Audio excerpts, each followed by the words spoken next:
We don't really talk politics a lot here on Radio U, and I think that's for the best. Yes. But man, it's hard to not talk politics when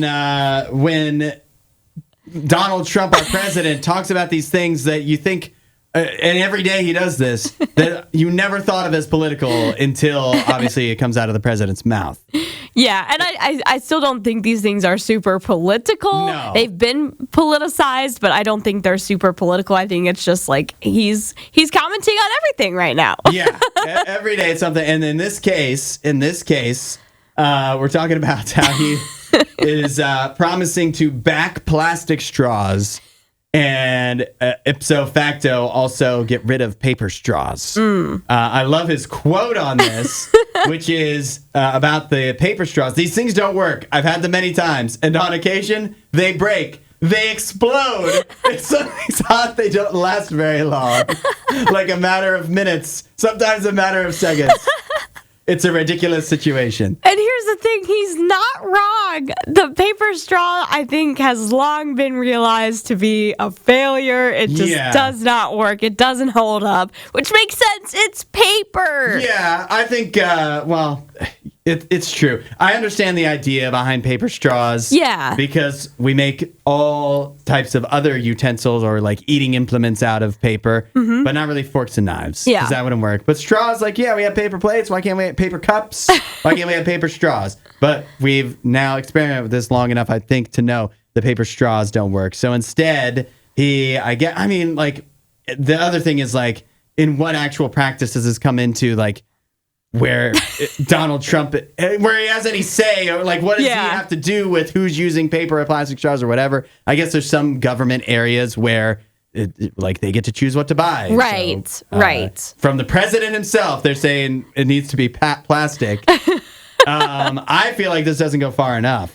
Okay. I feel like we just need to get rid of straws altogether. I'm anti-straw. Yeah. And that's a stance I've held for a long time. And they do tell you straws, like to like suck on a straw or like sip from a straw. It is like unnatural for you to do that. And so it like causes wrinkles or whatever at the corners of which I think people are probably a little too obsessive over that stuff now, where they're like worried about wrinkles from every little thing and every little angle. Have you seen like the different kinds of straws that like these would be like the reusable rubber ones or whatever? Yeah. But they make them in ways so that they like go over your mouth. Yeah, so you don't have to suck on it. Yeah, I've seen that. I think that's going a little too far. I think I would just prefer if we don't have straws instead of like trying to come up with a way to make it better for your face or whatever. Right. So yeah, I think overall the sentiment on straws is very interesting. I mean, obviously I think for the most part people have believed that paper straws don't work. But yeah, the straw debate is a big one. Yeah. I mean,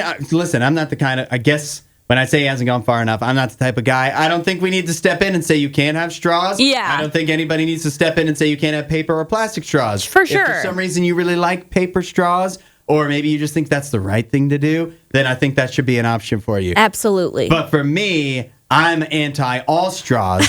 I find them lazy. Oh. And I find that okay, for coffee, right? Most people would never drink coffee through a straw. Yeah. The lid that works for coffee would work for every other drink. I don't know why it's limited to coffee, and that kills two birds with one stone, or keeps two turtles alive with one lid, because you don't have to have any straws polluting anything, and yet everybody still gets to sip on their drink and not have to worry. I don't know why the coffee lid is limited to only coffee and hot drinks. Yeah, that's true. That's a good point. I think it would technically work for any liquid. It would. Any drink. I'm a solutions-oriented guy, and that's my solution. That's your solution. Protect the environment if you want to protect it, and also not have to, worry. I don't know. I don't even know. What's the pro having straw argument? Like just straws in general. I mean, I feel like for kids, you definitely probably still need lids and straws. Yeah, or sippy cups. Well, for kids older than just toddlers that are ready to graduate from sippy cups. No, why don't we get rid of the stigma of sippy cups? Technically, what you're using is a sippy cup. You're never too old to not spill. I don't know why it's so, oh, you're a baby, you have a sippy cup. No. I just don't want to break anything. And this is why we have children that don't want to grow up because we're like, you can use your sippy cup until you're 10 years old. As long as you need little to. Jimmy. I don't know why straws are more grown up. You're just too lazy to lift the drink all the way to your face. Why don't you grow up? Get some muscles. While you're here, you should watch more of our videos and subscribe so you don't miss what we do next.